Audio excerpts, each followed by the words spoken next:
Okay, today I will be going over the interview stance, the defensive stance, and your reactionary gap. So, for your interview stance, you're going to want to have your arms roughly around somewhere between your belly button, maybe a little bit above your belt buckle. This is going to basically rest on your tool belt, so along your arms, you can feel every tool on your tool belt.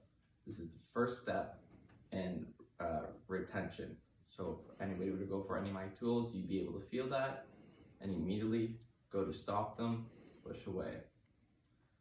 Next step is we're going to create an 8 to 12 foot gap. We're going to step off to the side of our suspect, individual, whoever we're talking to force them to track us. We're going to blade our stance. If you're right hand dominant, you're going to blade to your right. This is going to hide your highest level of force being your firearm. If you're left-handed, you're going to blade to your left. Doing this, it allows us for dynamic moving. It's going to allow you to step to the side, either way, step forward. Having your hands free or on your belt, while also being able to feel all your tools, allows you to access your tools more effectively instead of having it in your pockets inside your vest. It allows me to radio for help or do a number of other things.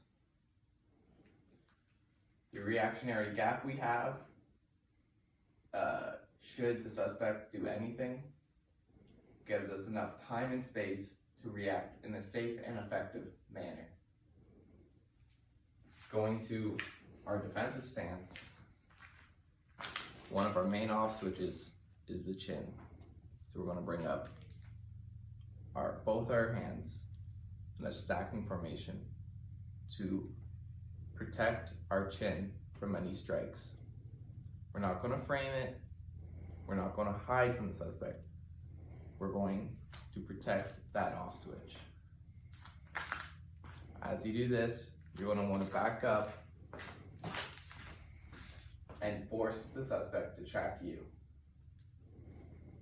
Then from here, we can go to more dynamic moving, reach for a tool, something like that. Finally, you're going to want to yell very loudly commands to the suspect to let them know you were not an easy target. On the ground! Stop! On the ground now! That is your reactionary gap, interview stance, and your defensive stance.